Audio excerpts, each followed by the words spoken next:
Where does money actually come from, and how exactly does it flow? Today, we're popping the hood on the global financial system. We're going to look straight into the actual plumbing of the economy to figure out how this whole machine works. Think about this. When you deposit your hard-earned paycheck into your savings account, what actually happens to it? Does it just sit there in some dark steel vault gathering dust? We often picture Scrooge McDuck diving into this giant static bin of coins, right?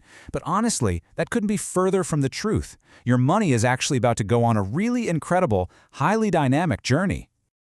Okay, let's dive into this. Here's our roadmap for today. First up, the market for money. Then, shifting supply and demand. Third, the price of borrowing. Fourth, how banks create money. And finally, how central banks control the flow. All right, part one, the market for money and buying financial capital. Let's ground this abstract finance stuff in a marketplace we all know. So think about your local grocery store. It's a market where food is bought and sold, right? Well, the financial system operates the exact same way, just with a completely different product. We call it the loanable funds market. This is basically just a market where those who have extra money, the savers, provide funds to those who desperately need money, the borrowers. And look, just like a carton of milk has a price tag, money has a price tag in this market too. That price tag, it's the interest rate. It's the reward you get for saving and the cost you're going to pay for borrowing.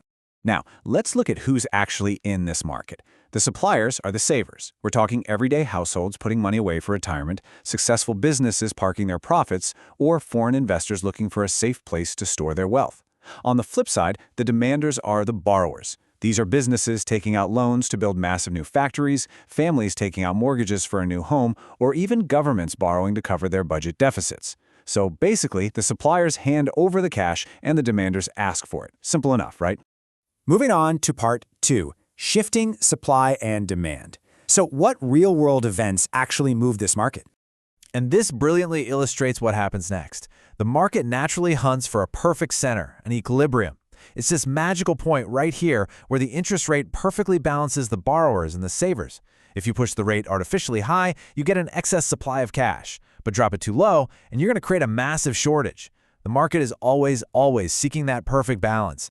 But here's the thing. That center point, it is not static.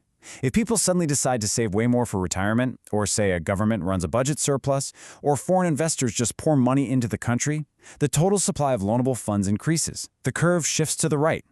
And here's exactly why this matters to you. When there's a massive surplus of available funds sitting in the banking system, lenders actually have to compete for borrowers. That inevitably pushes interest rates down, which means cheaper loans for everyone. Now, conversely, what happens when demand surges?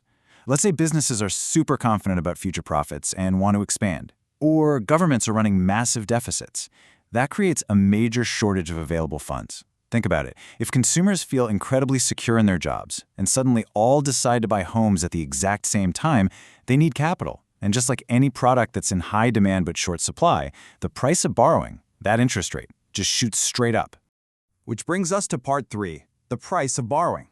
Let's zoom in on a highly specific scenario, like when governments need cash. Now, what's really interesting about this slide is seeing exactly what happens when a government decides to run a massive deficit. To fund their new initiatives, they enter the financial market as a massive demander. Sucking up that much available money shifts the entire demand curve to the right. As you can see, mathematically, this forces the equilibrium interest rate higher, say, jumping from 6% up to 7%. Economists actually have a very specific name for this real-world consequence. They call it the crowding out effect. Because the government's heavy borrowing drove the interest rate up, the literal price tag on money is now much higher for everyone else. So regular businesses trying to build factories or families trying to buy cars, they might look at that new 7% interest rate and say, wow, that's just too expensive. They are quite literally crowded out of the financial market by the government taking up all the room. All right, part four, how banks create money. Let's smoothly transition from the macro market into the vault of your local bank to uncover an incredible economic magic trick. So here is a pretty wild fact. Most of the money you own doesn't actually exist as physical cash. Seriously. Thanks to something called fractional reserve banking, banks are legally required to keep only a tiny fraction of your deposits in the vault. They take the rest of it and loan it right back out. This effectively turns banks from mere storage lockers into active engines that literally create and multiply currency in the economy. And the math behind this is actually pretty elegant. It all comes down to this formula, the money multiplier. You just take 1 and divide it by the reserve ratio, which is the percentage the central bank mandates the bank must keep on hand. So if the reserve ratio is 10%, or 0.10, you divide 1 by 0.10. That gives you a multiplier of 10, meaning every single dollar deposited can theoretically multiply by 10 as it moves through the economy. Crazy, right? Let's actually trace this magic trick step by step. Let's say you deposit $10 million in Bank A. Bank A keeps 10%, so that's $1 million safe in their vault, and they loan out the remaining $9 million to a business.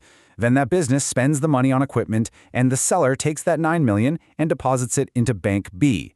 Now, Bank B keeps 10% of that new deposit, $900,000, and loans out the remaining $8.1 million. And the cycle just repeats over and over. So that initial $10 million physical deposit ripples outward, creating up to $100 million in total economic money.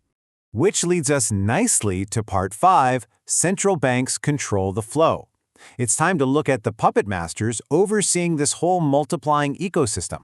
Central banks, like the Federal Reserve in the US or the European Central Bank, have 3 massive levers they can pull to either speed up or hit the brakes on the entire economy. First, you've got open market operations, which is where they buy or sell government bonds to change bank cash reserves. Second, there's the discount rate, where they change the interest rate they charge to commercial banks. And third, the reserve requirement, where they literally change the math of that money multiplier we just talked about by demanding banks hold more or less of their deposits in the vault. So the crucial point is really their most common tool, open market operations. When an economy hits a recession, the central bank buys up government bonds from commercial banks, basically handing them fresh, liquid cash in return. Now, these banks are flush with cash that they urgently want to loan out.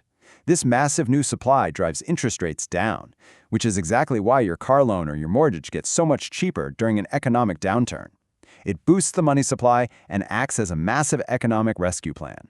So, we've seen how the market sets the price of money, how your local bank magically multiplies currency, and how the central bank orchestrates the whole thing. It is an incredibly powerful, beautifully interconnected machine. But I want to leave you with this final thought. If central banks have the absolute, unchecked power to artificially create money and control its price through these levers, what actually happens to the value of our hard-earned savings and the stability of our entire economy when they pull the wrong lever?